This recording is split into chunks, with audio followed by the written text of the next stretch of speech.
façon large des violences conjugales et puis de tout ce qui est rattaché, c'est-à-dire le sentiment de faiblesse dans lequel on se trouve. Et puis essayer de faire un petit peu le point avec toi, de te mettre en garde sur le type d'individu qui profite des gens pour les manipuler et en quelque sorte les faire devenir leurs marionnettes, leurs jouets. Alors, j'ai pas du tout construit cette vidéo, je l'ai pas du tout préparée dans le sens où je ne sais pas, ça va peut-être partir dans tous les sens. Il n'y aura pas vraiment de structure, je pense, dans cette vidéo. Le plus important pour moi, c'est de t'informer et de te mettre en garde en fait. Et puis ensuite, d'en débattre en commentaire si tu le souhaites. Si tu souhaites partager ton expérience par exemple, ou si tu souhaites donner ton avis sur la question. Je préfère le rappeler, ce sera toujours dans la bienveillance et dans le respect. Les commentaires négatifs, injurieux, haineux seront automatiquement supprimés. Voilà. Du coup, installe-toi confortablement. N'oublie pas tes écouteurs. Et puis nous, on est parti pour cette petite vidéo blabla. Let's go, let's go, let's go, let's go, let's go, let's go, let's go, let's go. Alors donc, je te le disais en préambule, j'ai moi-même été victime de violences conjugales il y a quelques années maintenant. C'est pour ça que je me sens aujourd'hui suffisamment en paix avec moi-même et avec ce qui m'est arrivé pour pouvoir en parler librement sur YouTube et puis avec mes proches de manière générale.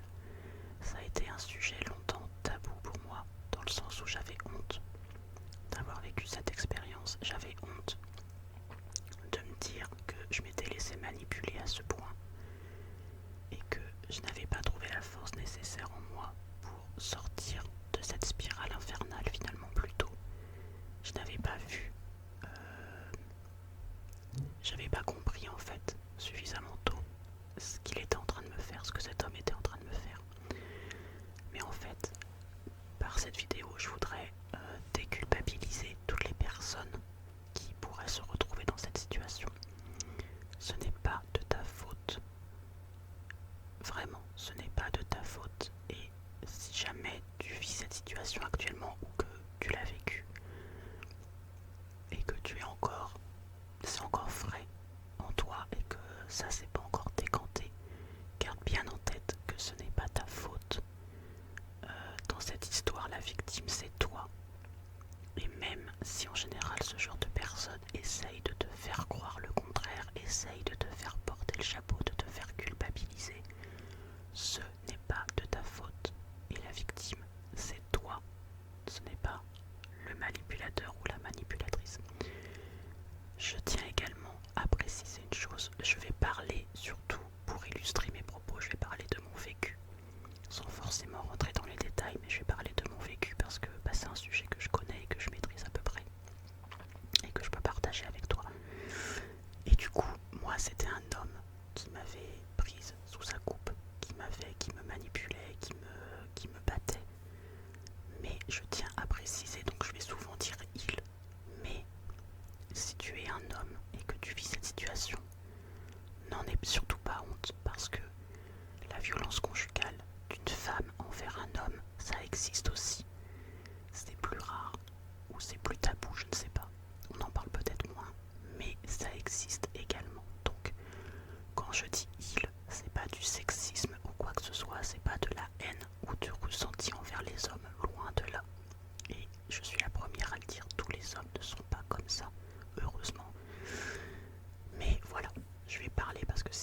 les hommes, c'est pas un trait de caractère spécifique aux hommes, loin de là. Donc bref, du coup, pour remettre un petit peu les choses dans leur contexte, et pour te partager mon expérience à ce sujet, lorsque j'ai rencontré cet homme-là, j'avais 21 ans, un petit peu moins, j'avais pas encore mes 21 ans. Je l'ai rencontré sur internet. À l'époque, si tu as la quarantaine comme moi, tu as peut-être connu la boîte mail Caramel, et on parlait en fait via ce biais-là. Et à l'époque, moi je lui vivais en France et moi je vivais aux États-Unis. Je vivais à New York. Je terminais mon année de jeune fille au père à New York. J'étais partie donc presque un an avant. Pour faire ma vie en fait, pour me faire mon expérience, j'avais envie de m'éloigner un petit peu du carcan familial. J'étais dans une période de transition en fait dans ma vie. J'avais passé 2 ans à la fac. Je me rendais compte que ce système ne me convenait pas, que je ne voulais pas continuer dans cette voie, sauf que je ne savais pas quoi faire encore de ma vie.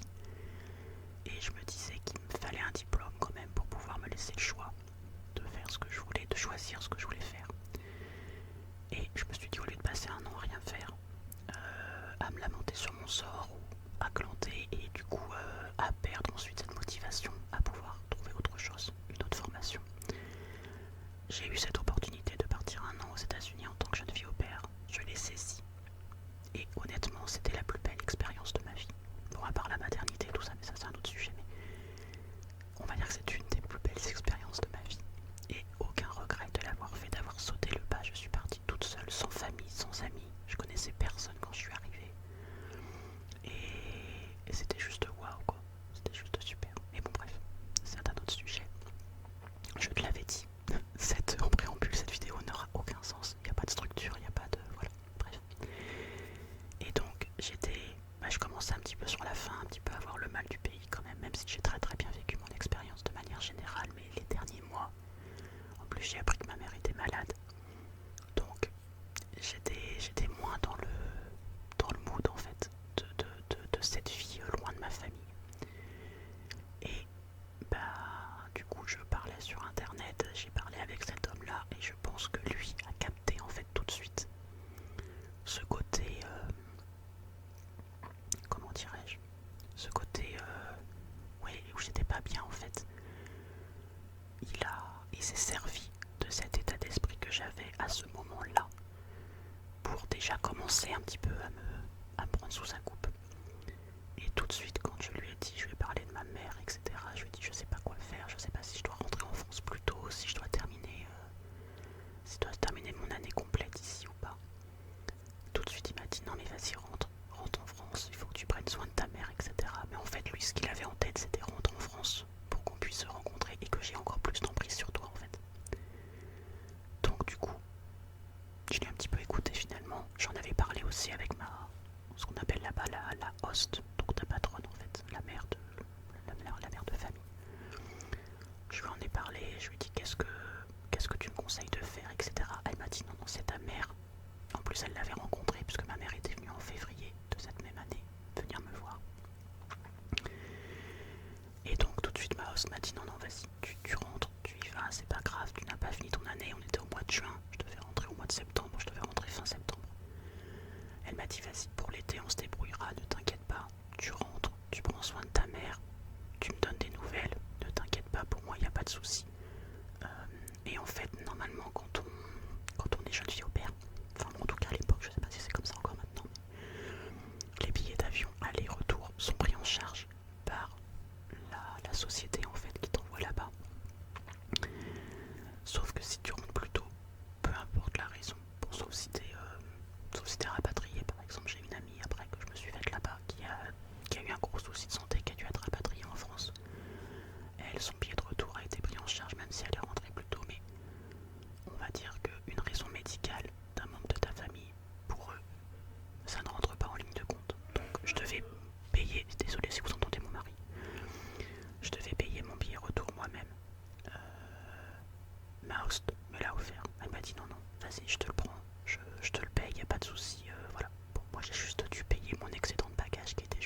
vas le voir, tu pars un week-end, tu vas le voir. Je suis parti, je suis monté sur Paris un week-end. On s'est rencontrés, du coup ça a tout de suite matché, on s'est bien entendu. Et puis, ben voilà, il a fait en sorte que je, comment dirais-je, que je m'accroche à lui rapidement en fait. Il était vraiment super attentionné, il se montrait très amoureux, très tendre, très voilà. Et ben, au point que j'avais du mal à me passer de lui en fait finalement. Mais j'avais ce côté, moi j'avais pas du tout de famille en région parisienne. Et je lui ai dit, moi tu sais, voilà, c'est très très dur de repartir le dimanche soir et tout. Enfin, je partais en larmes. Et il entretenait ça, tu sais, il entretenait ce côté manque. Il avait plein de petites attentions, même quand on se voyait pas. Tu me manques beaucoup, je peux pas vivre sans toi, c'est très compliqué, machin. Il entretenait ce côté-là, plutôt que de me dire non mais t'inquiète pas, ça va bien se passer. Rentre chez toi, ça va très bien se passer, on se reverra bientôt. Enfin, vous voyez ce genre de truc. Lui non, il entretenait ce manque, il entretenait ce truc de déjà ce sentiment de culpabilité en moi, de me dire ouais tu me laisses, tu pars, tu me laisses tout seul, machin. Bah bref, il entretenait ça. Donc à la fin de l'année, j'ai quand même passé 6 mois, je suis resté 6 mois sur Nantes. J'avais retrouvé une formation, etc. Je suivais des cours. Et puis il insistait tellement que j'ai laissé tomber mes cours. En fait, j'ai tout quitté, j'ai tout plaqué et je suis allée m'installer chez lui. Sachant que chez lui, c'était chez ses parents. Parce que lui était encore étudiant, n'avait pas d'appartement. Mais il m'a dit, t'inquiète pas, voilà, mes parents ils t'adorent, ils vont t'accueillir à bras ouverts, on aura notre indépendance, etc. Ne t'inquiète pas, y a pas de souci. Et puis moi dans ma tête c'était bon, bah, je vais trouver un job lui aussi. Il a bientôt fini ses études, on va tous les deux trouver un boulot, un appart, on va s'installer ensemble et puis voilà quoi, la vie de couple classique, sachant que moi, bah, à cet âge-là, à 20 ans, je m'étais jamais installée avec un garçon. Alors j'avais eu des histoires avant, hein, mais des histoires dont une qui avait compté, mais je m'étais jamais installée vraiment en couple avec un garçon. Et, et donc je me suis installée chez ses parents. Et lui en fait m'a annoncé, m'a dit non mais en fait moi tu sais, il faut que tu travailles parce que finalement ce sera pas ma dernière année d'études, je vais poursuivre, je vais faire vraiment des études supérieures, plus. Donc je ne peux pas travailler, ou alors je serai en alternance, mais voilà, je préfère garder l'argent pour moi, tu comprends, faire des économies, machin, pour notre avenir et tout ça, donc il va falloir que tu trouves un boulot rapidement. À l'époque, on vivait en Seine-et-Marne, donc juste à côté de Disney, donc j'ai trouvé un boulot au parc Disneyland, avec des horaires quand même assez compliqués, des horaires décalés, des horaires difficiles. Mais c'était un boulot qui me plaisait, je pouvais utiliser mon anglais tous les jours au quotidien, c'était chouette, je rencontrais du monde, j'avais beaucoup de collègues, j'étais très appréciée, etc. J'ai cette facilité, moi, de communiquer en fait avec les gens. Je suis pas quelqu'un, pourtant je suis une ancienne timide en fait, j'étais très très très timide quand j'étais plus jeune. Mais j'ai appris à m'ouvrir aux autres en fait et à me rendre compte que communiquer avec les autres finalement c'est pas si mal et que ça ne te met pas en position de faiblesse ou quoi que ce soit, au contraire. Tu connais des gens, tu découvres des nouvelles cultures, des nouvelles traditions. Plus tu parles avec des gens et plus toi-même tu t'ouvres aux autres en fait. Et ça, j'ai compris ça en grandissant avec l'âge. Et du coup, je suis quelqu'un de très sociable. Lui ne l'était absolument pas. On était vraiment l'opposé là-dessus. Et en fait, ça a commencé avec des crises de jalousie. Tiens, si tu m'aimes, t'as rien à me cacher, donc laisse-moi regarder dans ton téléphone, etc. Bon, je le laissais faire en fait, parce que je me disais, oui, effectivement. De toute façon, moi, j'ai rien à cacher. J'ai été trompée plusieurs fois avant de le connaître, mais moi, j'ai jamais trompé personne en fait, parce que j'estime que si t'es plus bien en couple, tu quittes la personne tout simplement, ou si t'as des vues sur quelqu'un d'autre, c'est que ça ne va pas dans ton couple. Et au lieu d'aller voir ailleurs pour satisfaire une envie ou un fantasme ou je ne sais quoi, tu mets fin à ta relation actuelle et après tu vas voir ailleurs dans ces cas-là. Mais enfin bref, c'est pas dans ma vision du couple en fait, de la vie à deux, de tromper l'autre. Bref. Donc moi je me disais, de toute façon j'ai rien à me reprocher, donc voilà. Et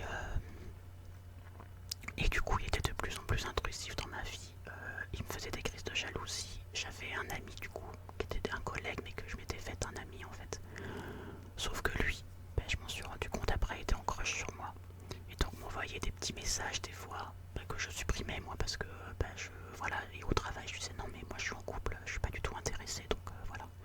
Mais lui continuait, il avait ce petit jeu. Sauf qu'un jour, voilà, l'homme avec qui j'étais est tombé sur un message de lui avant moi. J'étais sous la douche. Et là, c'est parti. Voilà, il m'a fait une crise pas possible. Bon. Donc à cette époque-là, j'avais 22 ans déjà. Ça faisait presque un an qu'on était ensemble. Et là, ça a commencé. Voilà. Alors, ça n'a pas commencé avec la violence physique, ça a commencé avec la violence verbale. Parce que, attention, la violence conjugale, c'est pas que physique, ça peut être verbal et souvent, ça commence par de la violence verbale, ça commence par des mots, ça commence par...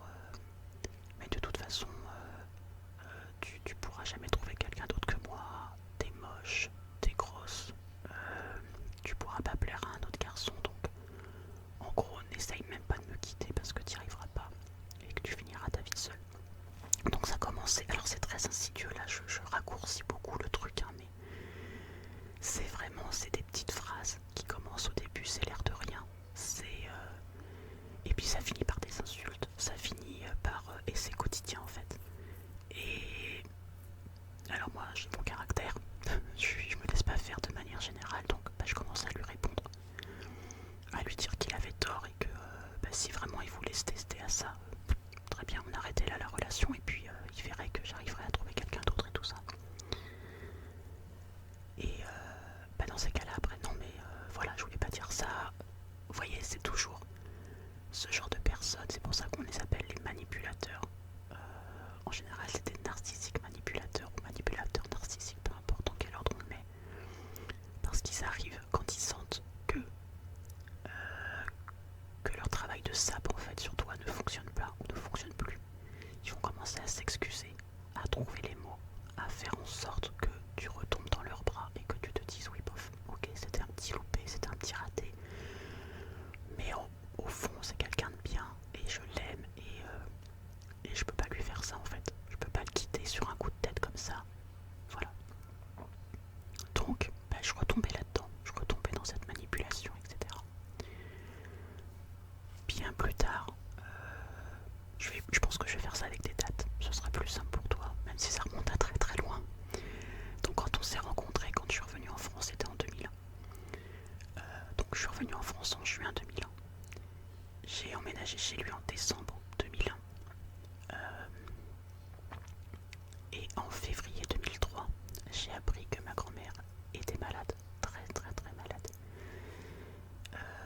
Et que voilà, ses jours étaient comptés en fait, on lui laissait que quelques mois à vivre. Donc j'étais au 36e dessous, j'étais loin de ma famille, je me sentais vraiment pas bien, donc je redescendais plutôt régulièrement, de plus en plus régulièrement sur Nantes.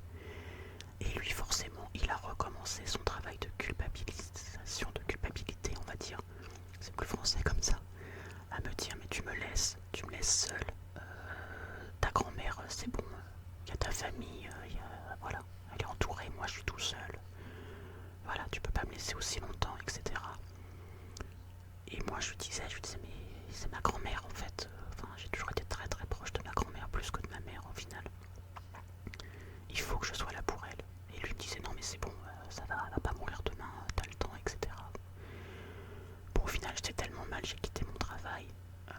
Je pouvais pas continuer en fait, j'avais vraiment la tête ailleurs. Et puis je vous dis, j'arrêtais pas les allers-retours entre Paris et Nantes. Et puis un jour j'ai retrouvé un travail sur Paris cette fois. Et ça a coïncidé avec le décès de ma grand-mère. Du coup ma grand-mère est partie très vite. On a appris, je te dis, sa maladie fin février 2003. Elle est décédée le 29 juillet 2003. Donc ça a été très très très rapide. On a à peine eu le temps d'intégrer le fait qu'elle était malade, les séjours à l'hôpital, etc. que déjà c'était fini en fait. Donc ça a été très très très rapide. Et en plus ma grand-mère était quelqu'un de très forte. Elle avait jamais été malade. Mais je l'ai toujours connue en forme, elle allait jamais chez le médecin. Alors que mon grand-père, il avait eu un cancer de la peau, il avait eu un problème au cœur, il portait un pacemaker. On pensait tous que mon grand-père partirait le premier en fait. On n'aurait jamais cru que ma grand-mère partirait aussi vite. Donc ça a été un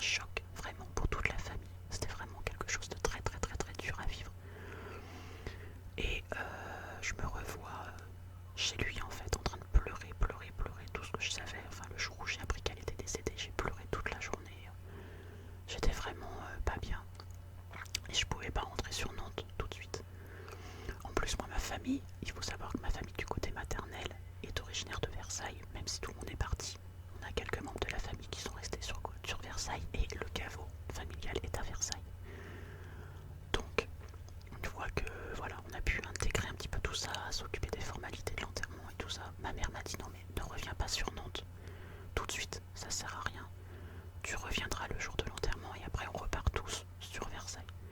Et encore au début, elle m'avait dit reste en région parisienne et tu nous rejoins à Versailles, sauf que la cérémonie était en Bretagne. Donc moi j'ai dit non, je reviens pour la cérémonie, etc. Bref. Alors là, ce mec-là m'a dit non mais tu fais n'importe quoi et tout, tu vas te choper les allers-retours, puis qu'est-ce que tu pleures pour une vieille, de toute façon elle était vieille, ta grand-mère, ça sert à rien de pleurer, etc. C'était pas ta mère. Voilà, arrête de pleurer pour rien quoi. En gros pour lui c'était rien du tout. Donc là déjà, là moi j'ai tiqué parce qu'il touchait à ma famille en fait. Là il s'en prenait plus à moi, il s'en prenait à ma famille, à la mémoire, il saquait la mémoire de ma grand-mère en fait. Et là j'ai pas du tout apprécié, donc je suis partie en Bretagne pour la cérémonie religieuse à l'église. On a refait la route après avec le cercueil jusqu'à Versailles. Je lui ai proposé de me rejoindre là-bas pour me soutenir en fait au cimetière. Il m'a dit non mais moi de toute façon les enterrements j'aime pas ça, je suis pas à l'aise et tout donc non. Et puis il me faisait bien comprendre qu'il m'en voulait en fait d'être monté en Bretagne. Et puis à la fin de la cérémonie au cimetière je l'appelle, il me dit bon bah tu rentres quand? Je lui dis non mais là je retourne sur Nantes en fait, je vais soutenir ma mère etc. Elle a besoin de moi, je rentre sur Nantes pour mon grand-père, pour ma mère. Et ben ça a éclaté, il a pas supporté, etc. Il m'a dit que j'étais égoïste, que je pensais qu'à moi, que je pensais pas du tout à lui. Alors qu'en fait moi je pensais à ma famille, je pensais même pas à moi, c'était même pas pour moi que je redescendais sur Nantes, c'était pour ma mère, c'était pour mon grand-père, on avait prévu de se relayer en fait, pour ne pas le laisser tout seul. Parce que mon grand-père est un ancien de l'armée, c'est un militaire de base, il a une formation militaire. Il a été aide de camp de Gaulle, etc. Enfin, il a fait beaucoup de choses vis-à-vis de l'armée de l'air et tout ça. Et donc, il a des armes chez lui. Enfin, il avait, parce que maintenant, il n'est plus de ce monde, mais il avait des armes chez lui. Et il faut savoir que mes grands-parents se sont connus à l'âge de 15 ans. Ils ont connu que l'un et l'autre, en fait. Ils ont eu que cette relation de couple, l'un avec l'autre. Ils ont été fusionnels comme ça pendant plus de 50 ans. Plus de 60 ans même. Et on s'est dit... voilà, mon grand-père il va pas supporter en fait la disparition de sa femme et il parlait d'utiliser son arme et tout ça, donc on s'est dit oulala, il faut ben, qu'on se relaie en fait pour qu'il y ait toujours quelqu'un avec lui. Et bon, ben voilà, moi du coup j'ai proposé de rester un petit peu, j'ai posé des congés avec mon employeur, je lui ai dit voilà je pose quelques jours et tout, il faut que je reprenne ma famille, il n'y avait pas de souci. Pourtant je venais d'arriver, hein, ça faisait pas longtemps que j'avais le boulot mais voilà. Bon, déjà j'avais eu des jours par rapport au décès de ma grand-mère et puis après j'ai pris des congés.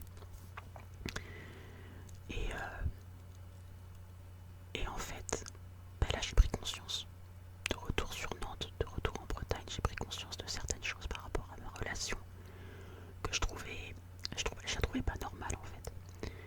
Et j'avais un collègue dans mon nouveau boulot avec qui je m'entendais très bien. On déjeunait souvent ensemble. Et puis ben, un jour je me suis confiée à lui. Voilà, et il m'a dit non mais ta relation elle est toxique là, il faut que tu le quittes. Profite d'être à Nantes, tu le quittes. Et il m'a dit écoute, si t'as besoin de quoi que ce soit quand tu reviens en Ile-de-France, tu me le dis. Et moi je t'aide à trouver un appart, etc. Il n'y a pas de souci. Du coup j'ai eu la force de quitter cet homme-là. Donc en fait, dans ma relation avec ce pervers narcissique, on a eu une coupure dans notre couple qui a duré presque 9 mois. Pendant presque 9 mois, je l'ai quitté et ben, j'ai eu après en fait une relation avec ce collègue qui n'a pas marché parce que ben voilà, lui aussi m'a trahi, il m'a dit qu'il était divorcé, etc. Alors qu'en fait j'ai appris qu'il était toujours marié avec des enfants et tout ça, bref. Et du coup, j'étais toujours en relation en fait avec mon ex, du coup, qui m'a dit mais tu vois, il n'y a que moi qui peux t'apporter le bonheur, il n'y a que moi qui peux te rendre heureuse. Tu pourras rencontrer n'importe quel autre homme, il te rendra pas aussi heureuse que moi, voilà. Bon, il a refait son travail de séduction, voilà, à me dire encore une fois qu'il avait été très malheureux pendant tous ces mois loin de moi, qu'il attendait que ça, qu'on revienne ensemble, etc., qu'il était toujours amoureux, machin. Du coup, on est retourné ensemble, on s'est remis ensemble, et bah à ce moment-là, j'avais mon appartement, donc je lui ai dit, bah de toute façon, moi je garde mon appart. Et au début, je lui ai dit, bah dans ces cas-là, on reprend en douceur, tu restes chez tes parents,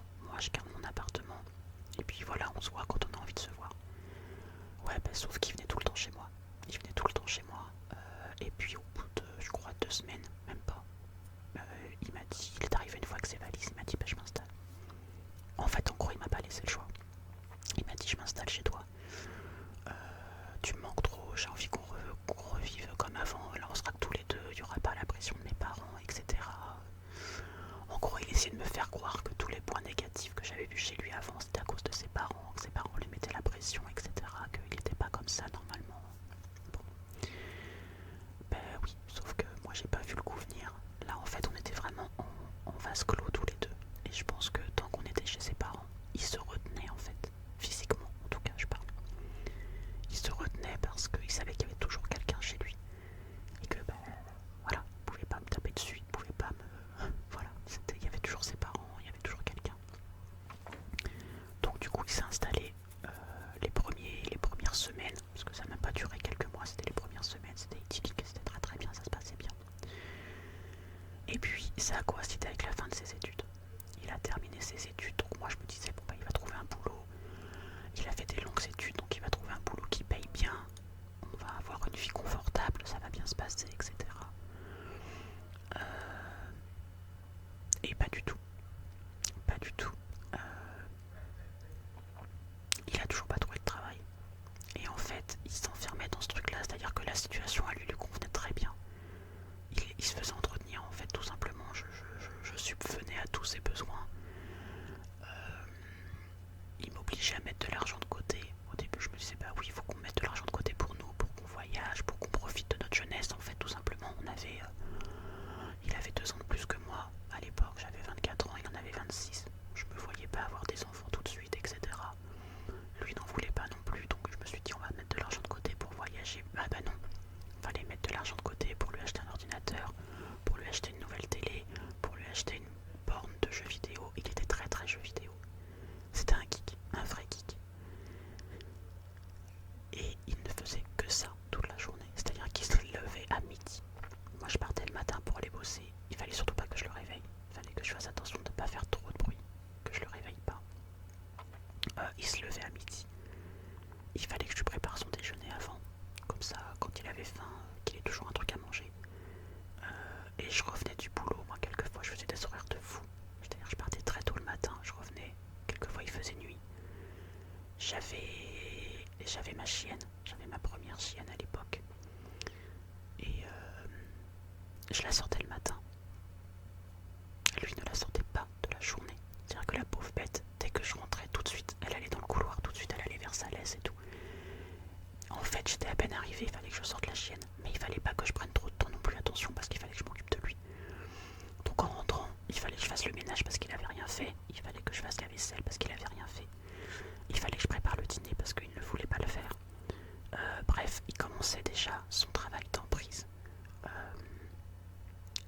À chaque fois que je lui disais, tiens, bah là je prévois un week-end, je vais aller chez ma mère.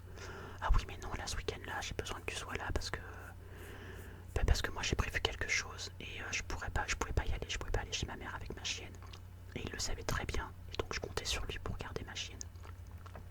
Mais là, comme par hasard, ce week-end-là, lui il avait prévu quelque chose. Ah, je t'en ai pas parlé, mais j'ai prévu quelque chose. Ou alors, tiens, ah ben finalement j'ai un entretien quelque part, ça tombe un samedi comme par hasard. Donc je ne pourrais pas garder la chienne, donc tu ne peux pas y aller. Enfin, vous voyez, à chaque fois il y avait des trucs qui faisaient que... Voilà. Et comme j'avais jamais eu des relations très faciles avec ma mère, bah, au bout d'un moment ma mère s'est fâchée.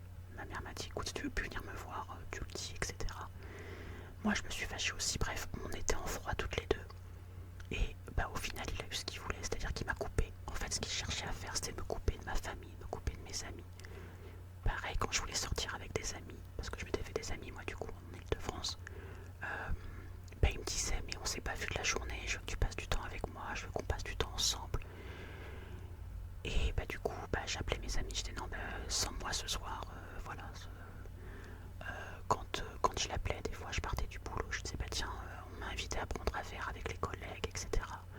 Ah mais non, mais là, tu sais, ta chienne, tu lui manques, machin, et puis bah, j'avais justement prévu quelque chose, une petite surprise pour toi, etc. Bref.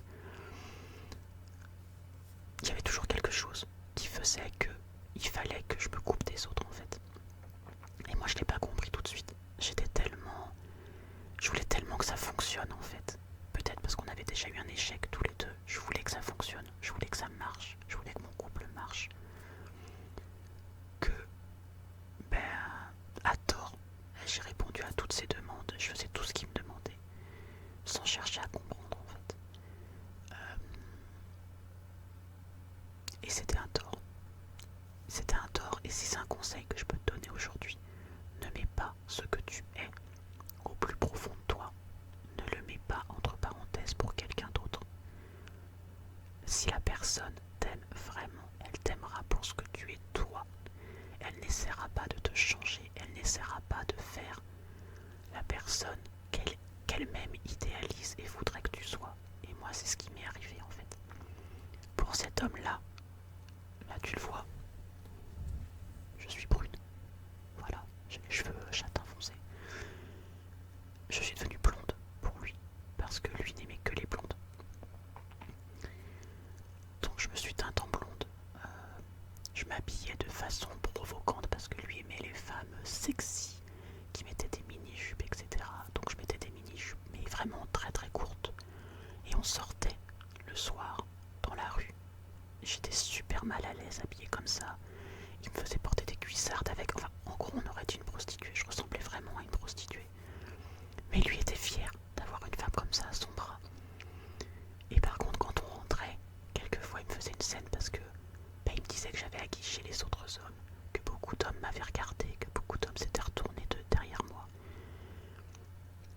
Et pour lui, c'était de ma faute. Si les autres, entre guillemets, comme il disait, me reluquaient, c'était de ma faute. C'est moi qui les cherchais, c'est moi qui cherchais le regard des hommes, c'est moi qui cherchais à plaire alors que j'étais moi super gênée. Moi au quotidien, je mets un jean, un pull et je suis bien quoi.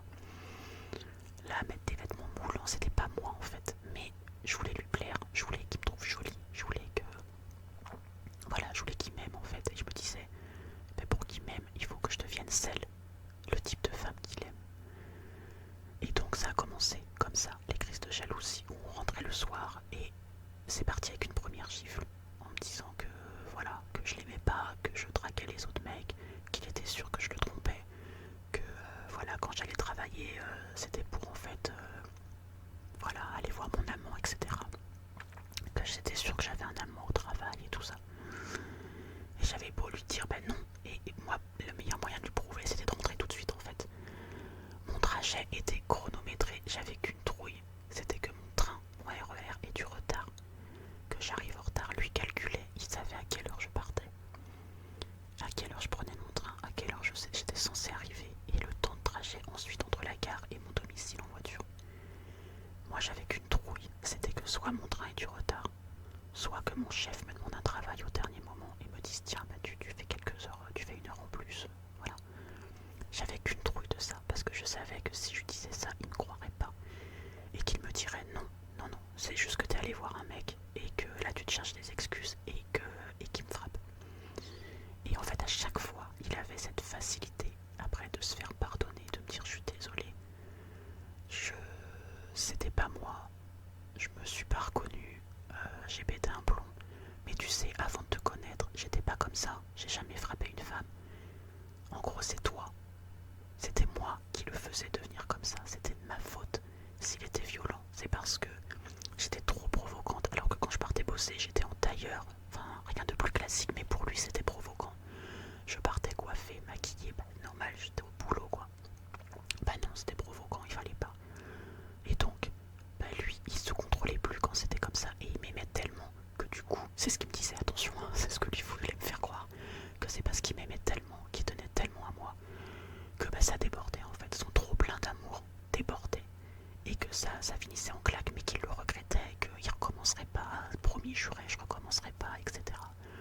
Bref, c'était toujours ça. Et puis par contre, à côté de ça, il y avait toujours les insultes, il me traitait de salope, il me traitait de putain, mais c'était toujours dans le côté t'es ma petite putain, t'es ma petite salope. Donc là j'utilise des mots très crus, attention, mais c'est pour te faire comprendre que c'était des mots vraiment blessants, des mots qui te rabaissent, mais il les mettait dans un contexte, c'est moche ce que je vais dire, mais dans un contexte mignon, dans un contexte où, ben en gros il me faisait croire que ce qu'il me disait c'était des mots d'amour en fait.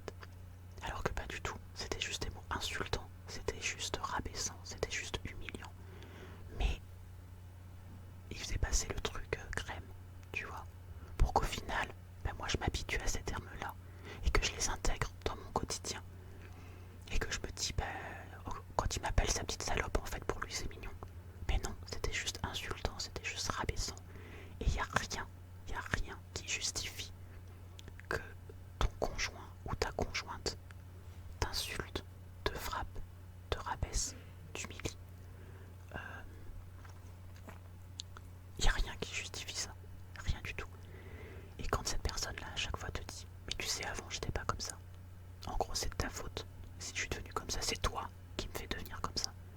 C'est faux, c'est archi faux, ça reste de la culpabilité. Ça reste encore une fois un travail de manipulation.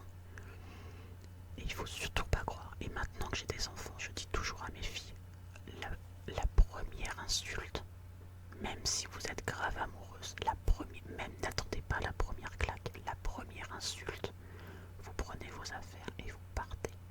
Si vous vivez encore à la maison, vous le quittez, c'est terminé. Je n'ai pas raconté cette histoire à mes filles. Mes filles ne savent pas que j'ai été violentée. Peut-être que je leur raconterai quand elles seront un petit peu plus grandes. Là, mon aînée, elle a 14 ans, j'estime que voilà, elle a connu quelques histoires, mais c'était voilà, c'était des petits bisous, des petits machins, c'était pas non plus quelque chose de très sérieux. Donc je leur ai pas raconté. Mais j'essaye, sans leur dire vraiment, de partager mon expérience et de leur dire ce que moi je n'ai pas eu en fait, dans le sens où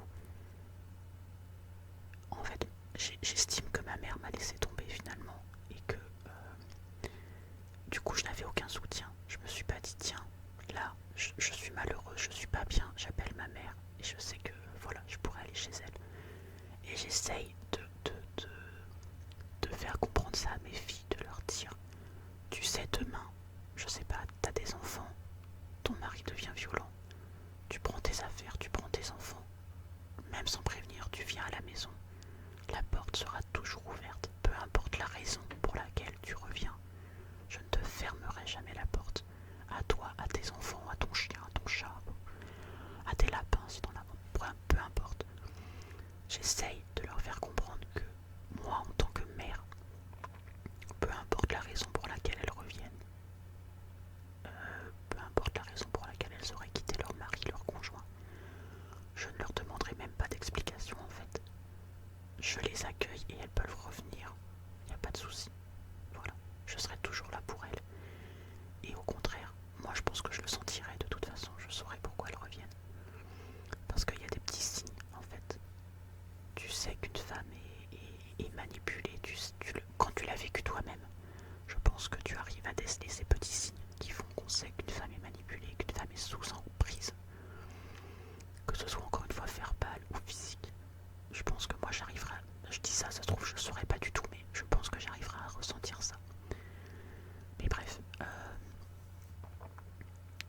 Et du coup voilà, les coups ont commencé, ça a commencé comme ça, insidieusement, step by step. Voilà, c'était vraiment, encore une fois, c'est pas, tu te fais pas frapper du jour au lendemain, tu te fais pas insulter du jour au lendemain, enfin si, mais c'est plus insidieux que ça, c'est plus, tu vois, c'est, en général ces personnes-là sont quand même très intelligentes.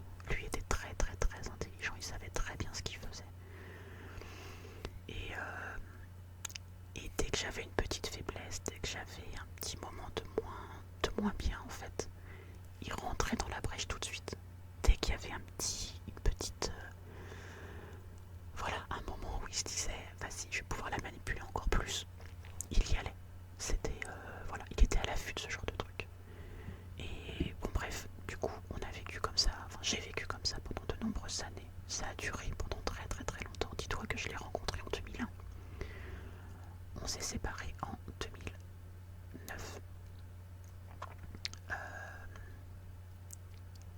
Et en fait, bah, du jour au lendemain, je me suis réveillée en fait. Je me suis dit mais merde, je peux pas continuer cette vie là en fait, je peux pas. J'étais fatiguée, j'étais épuisée moralement, physiquement, je ne pouvais plus. J'en avais marre des coups et après des je suis désolée et puis on repartait pendant une semaine on était bien et on repartait dans un cercle vicieux et hop il se réexcusait et ce schéma là me fatiguait, ce schéma là m'épuisait. Et je voulais plus de cette vie-là. Et je me suis dit, mince, j'approche de mes 30 ans.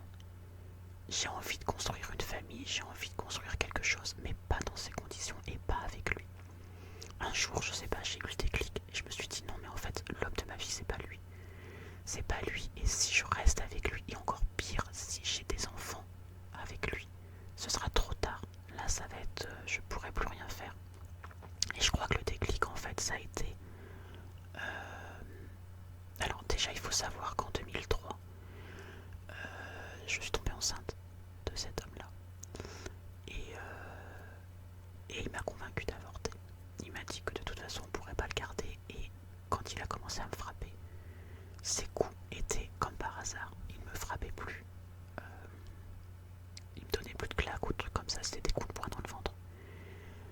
essayer de me faire perdre le bébé en fait. Et puis il m'a dit mais de toute façon j'ai pas de travail, j'ai pas de situation, on peut pas le garder. J'avais eu moi un rendez-vous chez mon médecin. En fait ça a coïncidé avec l'année où on a trouvé ma hernie discale. Vraiment 2003 c'était l'année pourrie pour moi. J'ai perdu ma grand-mère, on m'a décelé une hernie discale et j'ai perdu un bébé. Et bref. Et en fait le médecin m'a dit mais de toute façon avec ce que vous avez vous ne pourrez pas avoir d'enfant. Parce que vous ne pourrez pas mener une grossesse à terme. Votre dos va être trop mis à contribution et vous ne pourrez pas porter un bébé jusqu'à son terme. Donc en gros faites une croix sur une possible grossesse. Donc j'étais rentrée de ce rendez-vous, j'étais au 36e dessous, j'étais pas bien.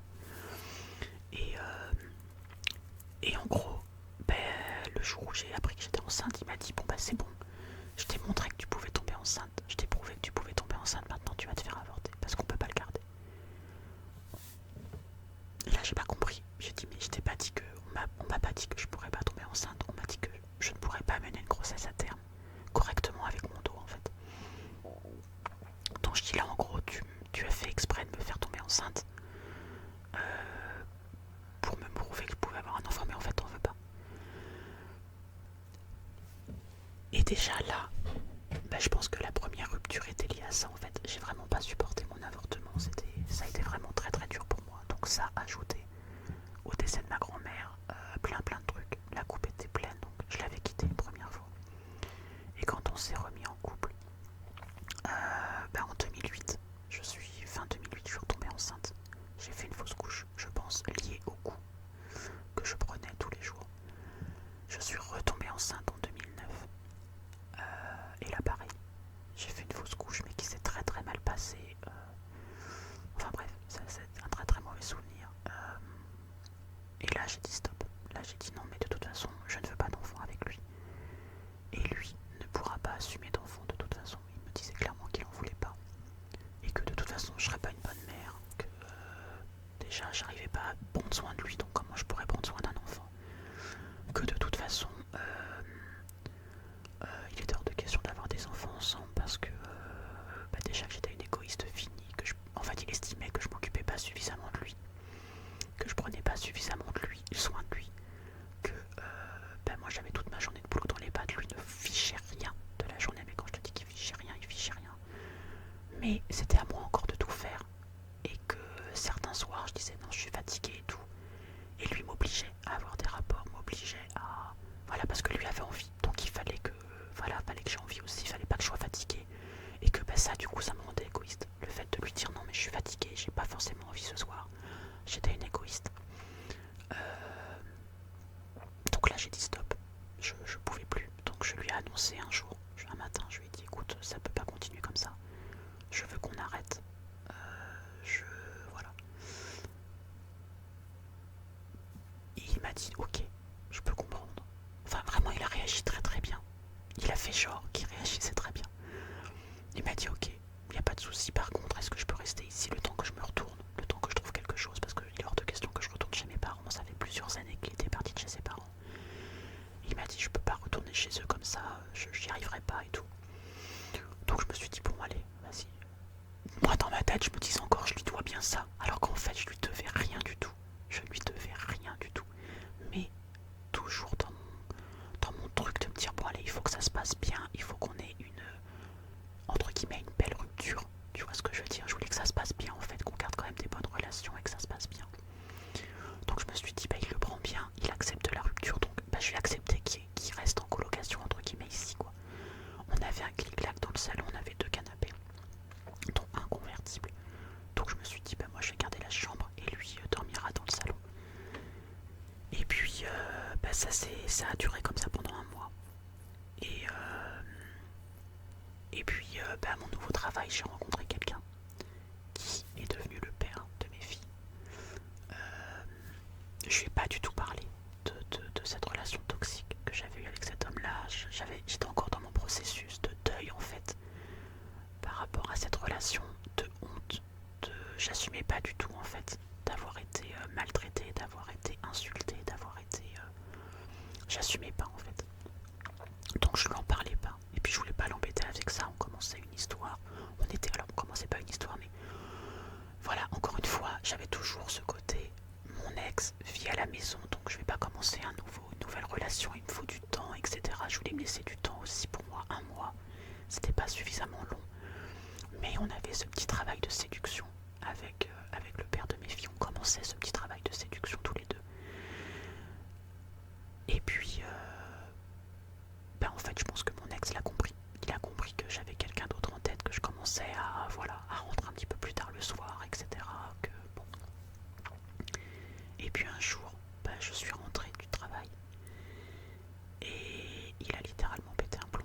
C'est-à-dire que il m'a pris mes clés, il m'a pris mon téléphone, il a débranché le téléphone fixe, il avait retiré les câbles du téléphone fixe de la maison. Et en gros, il m'a séquestré. Il m'a frappé, mais comme jamais il m'avait frappé. Dans le salon, dans la chambre, il m'a frappé toute la soirée, toute la nuit. Il m'a obligé à avoir des relations avec lui toute la nuit. Le lendemain matin, en gros, il est venu dans la chambre. Et là, comment te dire, j'étais dans un état d'esprit où j'étais très très énervée, très en colère contre lui, mais en même temps, j'avais peur. J'étais vraiment terrifiée parce que je voyais à ses yeux, je voyais à son regard qu'il était là pour le coup, il était plus du tout le même. Il avait un regard froid, vide, les yeux vitreux, vraiment. Je me disais, il a pété complètement un plomb. Voilà. Et en fait, dans ma tête, je me suis dit, mais mince, purée, qu'est-ce que t'as été bête de laisser vivre, encore continuer à vivre chez toi. Et je me suis dit, qu'est-ce que j'ai été bête en fait de croire que je pourrais continuer à mener une vie normale avec lui en fait à la maison. Bien sûr qu'il pouvait pas me lâcher comme ça, bien sûr qu'il n'acceptait pas la rupture, bien sûr qu'il avait dû ronger son frein pendant un mois. Il avait dû prendre sur lui, je pense, pendant un mois à calculer son truc et tout, et je pense qu'à la fin il savait que ça finirait comme ça. Et sauf que un jour, un matin, le lendemain matin en fait, je lui ai dit bon écoute là, faut que tu me laisses sortir, faut que j'aille travailler en fait, faut que j'aille bosser. Et il m'a dit mais non en fait tu rêves, moi tu restes là et tout. Et il m'a dit tant que tu m'avoueras pas que tu me trompes avec un autre. Et je lui ai dit mais déjà on n'est plus ensemble, donc même si je devais avoir une autre relation ce serait pas te tromper. Et deuxièmement j'ai personne en fait, enfin voilà.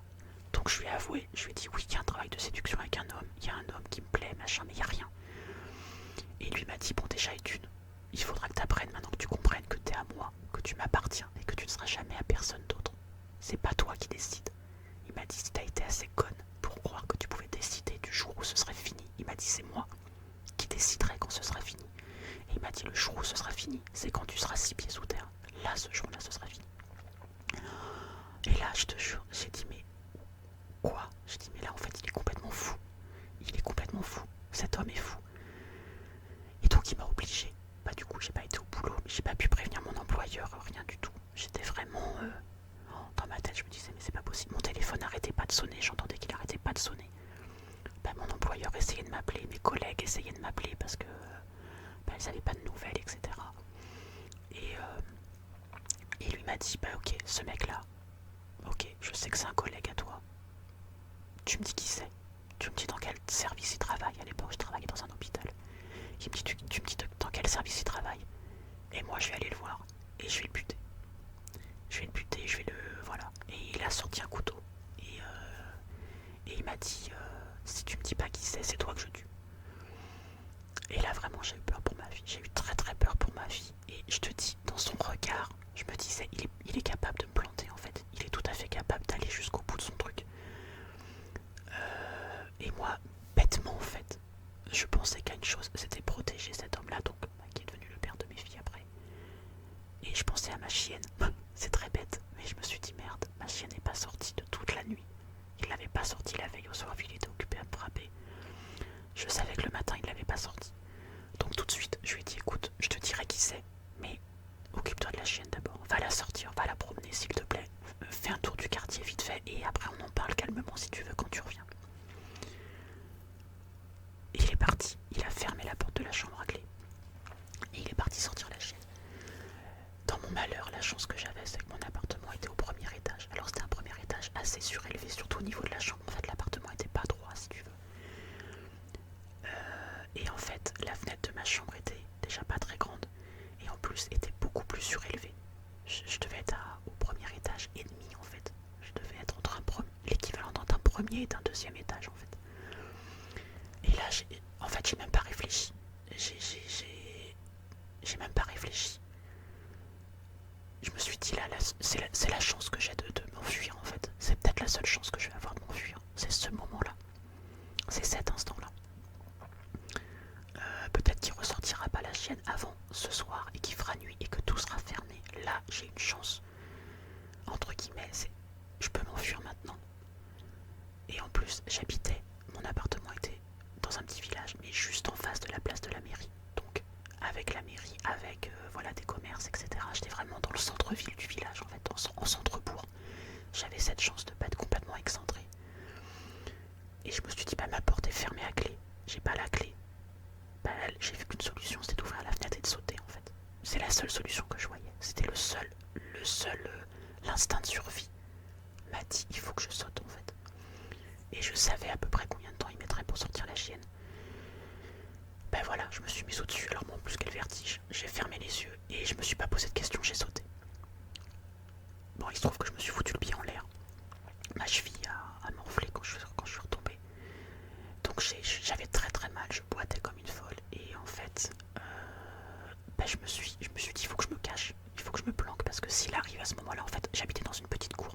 L'entrée de mon immeuble, en fait, pour t'expliquer un petit peu, c'était une petite cour. Mais tout entouré d'immeubles. Et donc là où je sautais de la fenêtre de ma chambre, j'arrivais dans cette cour.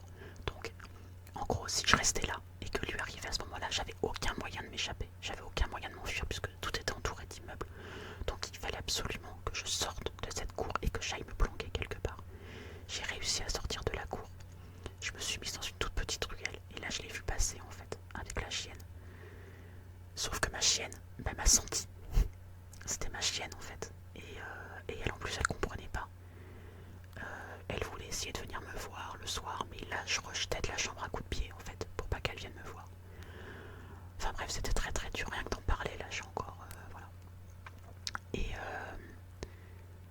Et en fait, je suis partie. J'ai quitté ma planque, donc devant lui. J'avais juste à traverser la rue et la mairie était juste devant. J'étais là avec ma jambe boiteuse, là, je boitais comme une folle, j'étais mais vraiment au bout de mes forces. Je crois que j'ai vraiment été ce jour-là, à ce moment-là, au bout de ce que je pouvais donner. J'ai utilisé toutes mes forces et je me suis dit merde, mais quitte à finir dans le plâtre, c'est pas grave. Vas-y, t'as la mairie devant, tu fonces. Tu te poses pas de questions, tu fonces. J'ai couru, je l'entendais lui qui me criait dessus derrière. Et je suis rentrée comme une folle dans la mairie, mais vraiment comme une furie. J'ai crié aidez-moi, aidez-moi, aidez-moi, il va me tuer, aidez-moi, il va me tuer. Et en fait, lui ce qu'il a fait, du coup quand il a vu que je suis rentrée dans la mairie, il a fait demi-tour. Il est allé déposer la chienne à la maison. Et ensuite il est rentré dans le mec, mais c'est là que je me dis qu'en fait il était complètement déconnecté aussi, lui je pense à ce moment-là. Parce que je pense que son cerveau ne tournait plus rond du tout. La logique aurait voulu que il laisse la chienne, il prend sa voiture et il s'enfuit en fait. Eh ben non, il est rentré dans la mairie. Là, moi, les gens voyaient que j'étais... En fait, moi, je m'en rendais pas compte, mais j'avais le visage en sang. J'étais en pyjama, pieds nus. Enfin, voilà, j'étais vraiment... je tremblais comme une feuille, j'étais vraiment pas bien. Et lui est rentré. Et l'air de rien, il a dit, bah excusez-moi, c'est ma fiancée, mais elle est complètement psychopathe. Elle suit un traitement médicamenteux, elle est folle. Je vais la ramener à la maison. Et là, carrément le maire est sorti en fait, a fait blocage. J'ai dit non mais monsieur attendez, non, vous allez dans une pièce là, on va appeler la police. Et vous attendez que la police arrive. Et on va mettre madame en sécurité. Mais il est hors de question que vous repartiez avec elle en fait. Et là, en fait, je pense que j'ai... Alors maintenant, je me dis que j'ai réalisé, mais je pense pas que j'ai réalisé tout de suite en fait. J'étais vraiment dans ma bulle de stress. Mais je me suis quand même dit, ah ça y est, c'est fini. Ça y est, c'est fini, enfin c'est fini. Ça se finit pas de la meilleure façon, ça se finit pas comme j'aurais voulu que ça se finisse, mais c'est fini. Donc du coup, lui a été transporté au commissariat. Moi, j'ai été transporté à l'hôpital, où j'ai subi des examens, etc. Et du coup, dans le rapport, c'était bien spécifié. Alors j'avais des hématomes, des contusions de partout. J'avais une côte qui était à 2 doigts d'être cassée. Tellement il m'avait frappé, il m'avait donné des coups de pied dans le dos, etc. J'avais la marque apparemment du couteau au niveau de la gorge. avait aussi essayé de m'étrangler le soir, etc. Donc j'avais encore la marque de ses doigts dans le cou. Et dans le rapport, le médecin légiste, parce que quand c'est comme ça, quand tu te fais taper, tu es reçu par le médecin légiste. En fait, c'est un médecin légiste qui te reçoit et qui te fait un kit de viol. Et là, le médecin a spécifié dans son rapport que j'avais été violée à plusieurs reprises, que l'hymen avait été déchiré, etc. Bref, donc il y avait des traces de viol. Et en fait, quand j'ai été au commissariat, donc ça a duré toute la nuit. Toute la nuit, j'étais entre l'hôpital, le commissariat, et j'ai été reçu par 2 policiers, une femme et un homme. Et donc c'est la femme qui m'a interrogé. Je pense que dans ces moments-là, ils font appel à une femme pour que ce soit plus facile pour la victime de parler, en fait, tout simplement. Et elle m'a dit, donc je lui ai raconté un petit peu les souvenirs que j'avais depuis la veille au soir. Vraiment, c'était très flou dans ma tête, c'était très confus, mais j'ai essayé de raconter comme je pouvais. J'avais peur en même temps. Et je lui disais, mais si je vous raconte tout, vous allez me mettre en sécurité après. C'est-à-dire qu'il est hors de question que je reprenne ma vie avec lui. En fait, il est hors de question qu'il revienne chez moi. Elle m'a dit non, mais vous inquiétez pas, c'est fini. Ce sera fini avec lui, c'est terminé. Et donc je lui ai raconté. Et là, elle m'a dit mais vous avez conscience, parce que du coup, je parlais de rapport forcé. Elle m'a dit mais vous avez conscience que vous me parlez d'un viol en fait là, madame. Vous avez été violée. Et je lui disais mais non, c'était mon conjoint donc. Non, j'ai pas été violée. Moi dans ma tête c'était pas possible. Elle m'a dit mais si, le viol par conjoint, ça existe. Et vous en avez été victime en fait. Donc elle m'a dit faut... Là de toute façon vous avez plus le choix, faut porter plainte. Donc j'ai porté plainte. Et elle m'a dit est-ce que vous acceptez? Parce que lui n'est pas du tout, lui était complètement dans le déni. Il continuait son truc de dire que j'étais folle, que j'étais sous traitement, que voilà. Et donc elle m'a dit est-ce que vous acceptez une confrontation là ce soir avec lui? Elle m'a dit vous inquiétez pas, on sera là et tout. J'étais tellement moi dans mon truc et tout, je me suis dit bon allez, de toute façon faut le faire, donc allez-y, on va le faire ce soir, comme ça au moins moi je vais être débarrassée, c'est fini. Elle s'est pas démontée devant les flics. Il m'a dit mais tu peux pas me faire ça, je t'aime, tu peux pas me faire ça, tu peux pas raconter des mensonges comme ça, etc. Il a fait croire que j'étais tombée, que moi-même qui m'étais fait mal, que voilà, que d'ailleurs, vous voyez, elle a sauté du premier étage alors que, enfin, elle est complètement folle, ça se fait pas de sauter du premier étage, vous voyez qu'elle est complètement dérangée. Et puis moi, il essayait encore une fois de me dire mais non mais moi je t'aime, tu peux pas me faire ça, on va construire une vie, je voulais me marier avec toi. Et là, j'ai recommencé à trembler et tout, donc du coup la police l'a fait sortir. Et j'ai entendu le flic de l'autre côté de la porte qui lui a dit mais là monsieur, de toute façon c'est fini. Et puis vous allez passer au tribunal et puis voilà, vous aurez... nous on va faire en sorte qu'il y ait une injonction d'éloignement vis-à-vis de votre ex-conjointe. C'est fini en fait, oubliez là, c'est fini. Et bref, du coup, ils m'ont raccompagné chez moi. La police est venue. Ils sont venus avec leurs appareils photo. Et en fait, c'est quand je suis rentrée dans mon appartement, dans le salon. En fait, je m'en étais pas rendu compte, mais dans le salon, dans la chambre, les murs étaient... Alors, je ne vais pas dire qu'ils étaient couverts de sang non plus, parce que j'avais pas non plus été... C'était pas un carnage, mais il y avait des traces de sang, tu sais, qui partaient. Des fils de sang qui partaient sur le mur. Il y en avait plein sur le mur du salon. Il y en avait sur le mur de la chambre. Ils ont photographié le fait que le téléphone était débranché. Ils ont retrouvé mon téléphone portable qui avait été caché par ce mec-là. Donc ils ont tout pris, toutes les preuves en photo. Ils ont vu qu'il y avait une clé, que du coup la porte de ma chambre était fermée à clé de l'extérieur. Donc ils ont bien compris que j'étais enfermée dans la chambre. Ils ont pris tout ça. Ils m'ont dit ça va servir au tribunal. Vous allez avoir un dossier béton. Et il a aucune chance en fait. Donc voilà, il y a eu l'injonction d'éloignement, etc. Il a quand même essayé de venir. Je le voyais qui rôdait en bas de mon immeuble, etc. J'ai appelé la police plusieurs fois. Et voilà, ça s'est fini comme ça. Il a été au tribunal. J'ai pas voulu y assister. J'avais pas d'obligation moi d'être présente. Donc je me sentais pas la force. C'était trop frais encore dans ma tête. C'était trop récent. Et je voulais pas parler de ça. Sa famille, du coup, il était dans le déni, lui, donc il a dit à sa famille que je racontais n'importe quoi, qu'il avait rien fait, etc. Donc je me suis mis toute sa famille à dos. Je me suis mis toute notre bande d'amis qui était à la base ses potes, puisqu'il y avait que ses amis à lui, du coup, que je voyais sur la fin. Du jour au lendemain, il n'y a que son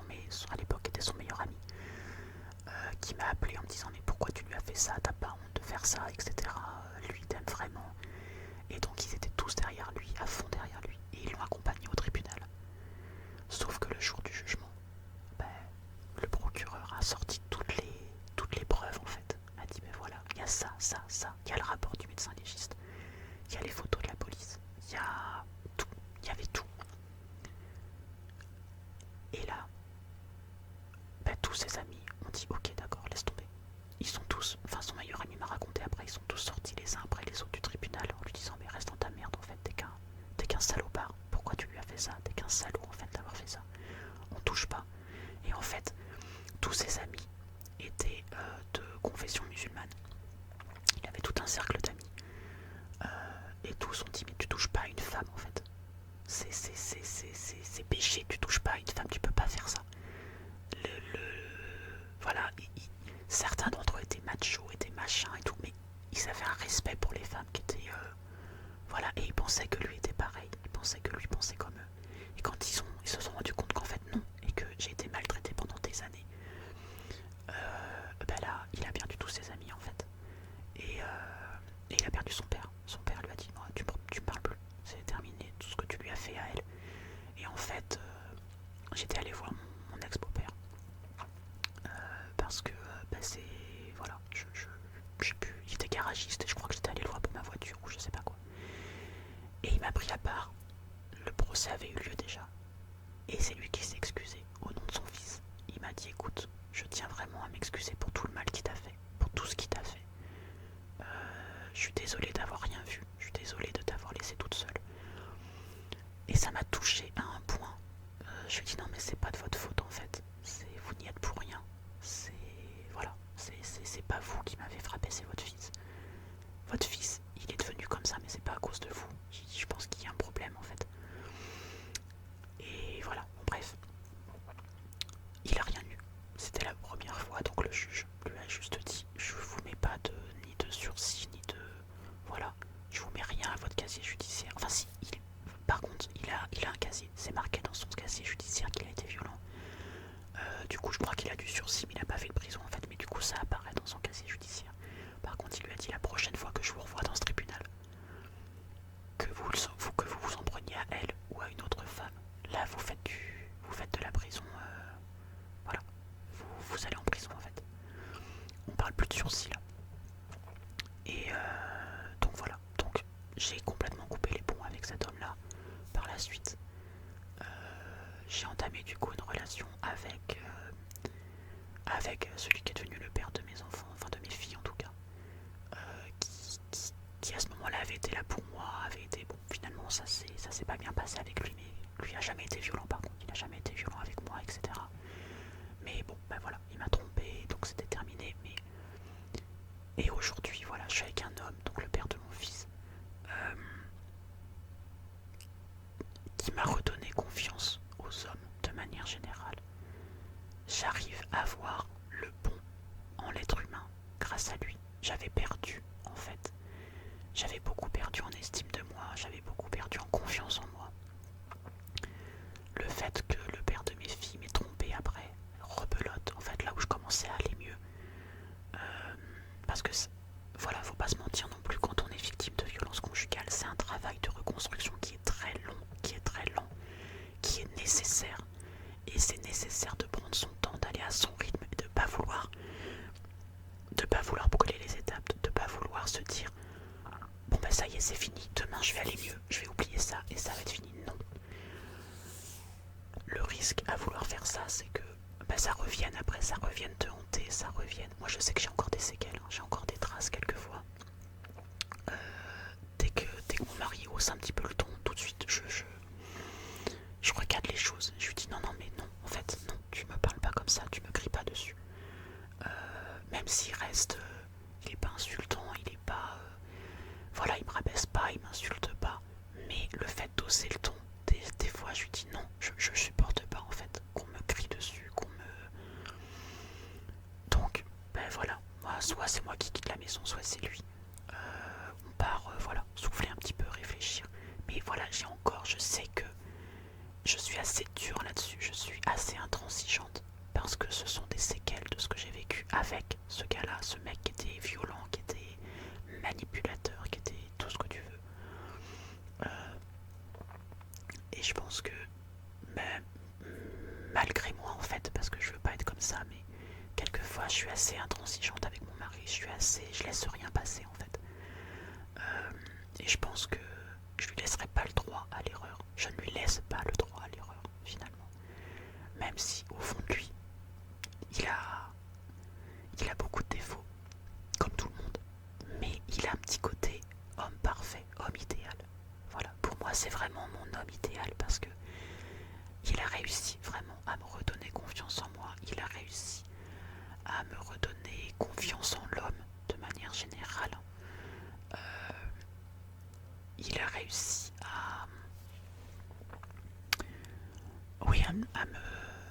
à me faire dire que voilà, que la vie peut être dure avec nous, peut être injuste parfois, mais qu'au final la vie est belle et que si on y croit, si on garde toujours espoir en soi, on finit par alors soit par rencontrer la personne qui nous correspond, soit par faire notre vie seule, mais être heureux, être heureuse comme ça, et se dire en fait être seul c'est pas une fatalité, être malheureuse en amour ou être malheureux en amour c'est pas une fatalité, et qu'un jour ça change, un jour tu trouves la personne qui te redonne confiance, tu trouves la personne qui est capable de te montrer que la vie est belle, que oui, que tu peux être heureuse, que tu peux faire confiance, que tu peux te faire confiance à toi, que tu peux faire confiance à l'autre, sans peur, sans te poser de questions en fait. Et en ça, je le remercie énormément, je l'aime pour ça en fait, parce que oui, grâce à lui, je suis la femme que je suis aujourd'hui et que j'ai toujours rêvé d'être. La femme confiante, la femme comment dirais-je, qui a foi en l'avenir en fait. Voilà, je m'autorise plein de projets avec lui, grâce à lui. Des projets que je n'aurais jamais eus avec un autre homme en fait, et qu'un autre homme ne m'aurait jamais laissé la possibilité de, de, de, de pouvoir les concrétiser en fait. Et voilà, donc en conclusion, parce que ça fait 1 heure que je suis en train de parler, la vidéo est très longue, je suis désolée, mais vraiment garde bien à l'esprit que déjà, ne laisse rien passer, ne laisse pas quelqu'un vouloir essayer de te changer, de te remodeler, de te façonner à son image, à ce qu'il voudrait que tu sois. Ça c'est très important, premier point. Deuxième point, ne laisse pas quelqu'un te parler mal, ne laisse pas quelqu'un t'insulter. Ne pardonne pas ce genre de faux pas, parce que si tu pardonnes une fois, ça ne pourra aller qu'en s'empirant. Ça ne pourra aller qu'en s'empirant. Tu vas croire que tu pardonnes et qu'il y a du mieux, et tu vas te dire j'ai bien fait de pardonner parce que oui, il va changer, parce que oui, il est en train de changer, mais pas du tout. Un jour, ça ira de pire en pire, et le fait d'avoir pardonné une fois, ça redonnera confiance, tu vois, ça va gonfler le côté orgueilleux, le côté narcissique de cette personne qui te veut du mal finalement, qui ne te veut pas du bien. Il faut bien garder ça en tête. C'est que ces personnes-là te font croire qu'elles veulent ton bien, qu'elles font tout ça pour ton bien, mais pas du tout. En fait, elles font tout ça pour leur amour propre, ça leur procure du bien-être d'être violent, ça leur procure du bien-être de sentir une forme de possession d'une autre personne, tu vois. Et il faut pas se leurrer, c'est pour elles-mêmes qu'elles le font, c'est pour eux-mêmes, elles-mêmes. C'est pas pour l'autre, c'est pas pour le bien-être de l'autre, c'est pour leur bien-être personnel. C'est parce que ça les rend, ils ont l'impression d'être puissants, ils ont l'impression de contrôler, ils ont une impression de pouvoir en fait. Et dans un couple, c'est pas un couple sain, ne fonctionne pas comme ça. Un couple sain, c'est chacun trouve sa place, chacun a le droit de faire sa place, de vouloir être qui il veut en fait, d'être qui il veut. Et normalement, l'homme et la femme, ou l'homme et l'homme et la femme, peu importe, on s'en fiche. Mais dans un couple, les deux sont à égalité en fait, sont au même niveau. Il n'y en a pas un qui doit être au-dessus de l'autre, il n'y en a pas un qui doit dominer l'autre. Chacun a droit à sa parole, chacun a le droit à rester soi-même en fait, tout simplement. Et encore une fois, si une personne te dit qu'il t'aime, il doit t'aimer pour ce que tu es toi, et pas pour l'image que tu peux renvoyer ou pour ce que tu peux lui apporter en étant quelqu'un d'autre. Jamais. Jamais, jamais, jamais. Donc voilà, c'est les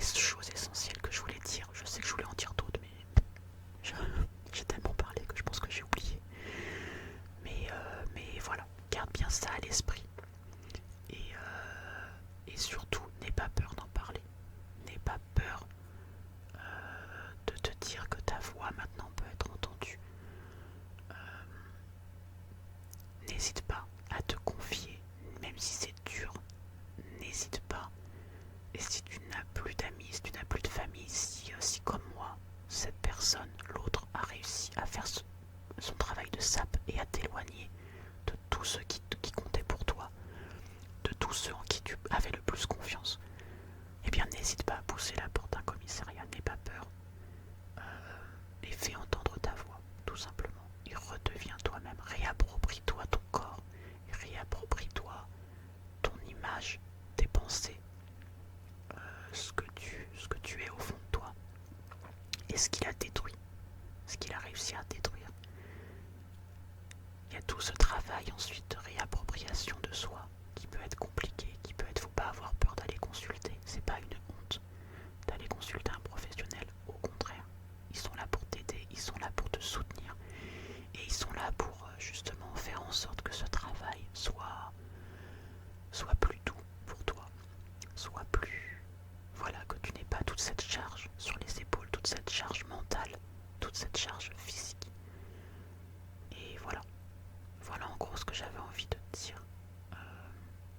Mais vraiment, là je t'ai donné des petits trucs. Encore une fois, en partageant mon expérience personnelle, il y a peut-être des hommes ou des femmes qui font différemment, qui ont une manière peut-être différente d'amener ce poison en toi, en fait, dans cette relation que tu crois être saine. Mais de ce que j'ai pu vivre et des expériences que j'ai pu partager avec des femmes dans ma situation, ça se passe pratiquement toujours de la même façon. Voilà, il y a un schéma qui est quand même... voilà, et ça se fait pas en une semaine, en un mois, ça se construit au fil des années. C'est un petit peu, tu vois, moi je compare souvent les pervers narcissiques aux araignées. C'est un petit peu comme une araignée qui tisse sa toile, tu vois. Il commence tout petit, et puis ensuite, il s'insinue de plus en plus. Tu vois ce que je veux dire? Et plus ça va, et plus c'est des choses qui te font mal, plus ce sont des choses qui te blessent, mais d'un autre côté que tu trouves normal, parce que tu finis par t'habituer, parce que tu te dis que bah, c'est comme ça que ça se passe, et que c'est comme ça qu'il t'aime, et que c'est comme ça que tu dois l'aimer aussi, finalement. Mais pas du tout. C'est une relation de couple saine, ce n'est pas ça. C'est pas du tout ça. Donc voilà pour cette petite vidéo, non, cette longue vidéo. Mais voilà, je trouvais que c'était important d'en parler. C'est la première fois, finalement, que je me livre sur ce sujet publiquement. Peut-être que c'est une forme de travail aussi pour moi, je ne sais pas. Mais voilà, je voulais vraiment, pour aborder ce sujet, je pense que c'était essentiel que j'aborde moi-même ma propre expérience, que je t'apporte mon propre témoignage. Si tu as des questions, si tu souhaites en parler, n'hésite pas à commenter, n'hésite pas à le faire en commentaire. Je répondrai à tout le monde, encore une fois. Il faut que le commentaire soit bienveillant, soit respectueux. Tous les commentaires insultants ou de toute façon, s'il était comme ça, c'est que tu as dû le chercher, c'est que ça sera supprimé d'office. Je chercherai même pas à comprendre, ça sera supprimé d'office. Et pareil, si quelqu'un pose une question ou si quelqu'un apporte son témoignage et que quelqu'un en réponse l'insulte ce sera supprimé. Voilà, je supprimerai tous les commentaires négatifs. Vous êtes prévenus. Mais voilà, je sais que c'est un sujet dur, je sais que c'est un thème difficile à aborder. Et malheureusement qui reste trop, encore une fois, trop tabou, même si les femmes, alors là encore je parle des femmes de manière générale, mais on va dire les victimes de violences conjugales, osent de plus en plus en parler, osent aller porter plainte, osent se confier peut-être à autrui. Ça reste quand même encore un sujet tabou parce que je pense que c'est parce que ça touche au couple et que le couple reste de la sphère du personnel, du privé, et que on n'ose pas dévoiler sa vie privée, on n'ose pas, on n'a pas envie que quelqu'un d'autre rentre dans notre bulle privée, rentre dans cette, dans ce côté privé en fait de notre vie personnelle, etc. Mais il faut oser et il faut pas avoir honte. La personne qui devrait avoir honte, c'est le manipulateur, la manipulatrice. En aucun cas la victime. Et malheureusement, c'est ce qui se produit. C'est souvent la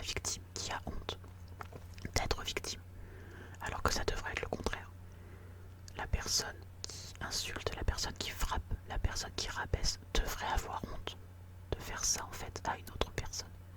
Et encore plus à une personne qu'il est censé, là je dis bien alors des grosses guillemets, qu'il est censé aimer. Parce que quand tu aimes quelqu'un, tu ne réagis pas comme ça.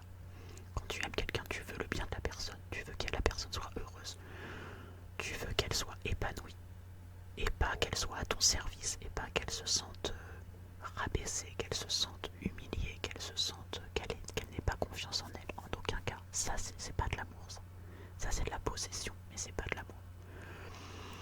Donc voilà, j'espère en tout cas que cette petite vidéo 100% blabla t'aura plu. Et j'espère que ce sujet, je pense que je mettrai un petit warning quand même en commentaire de cette vidéo, même voire même en titre. J'ai utilisé quand même des propos, des fois des mots assez crus. Mais voilà, j'ai évoqué des situations assez compliquées. Et encore, je te dis, j'ai pas tout raconté non plus. Mais j'ai balayé large, mais je suis pas rentré forcément dans tous les détails parce que y a des détails qui restent, voilà, qui restent gravés en moi, mais que je pense que je ne partagerai jamais. J'en ai même pas parlé à mon mari, ou voilà, je pense que j'en parlerai pas. Je partirai avec ces secrets.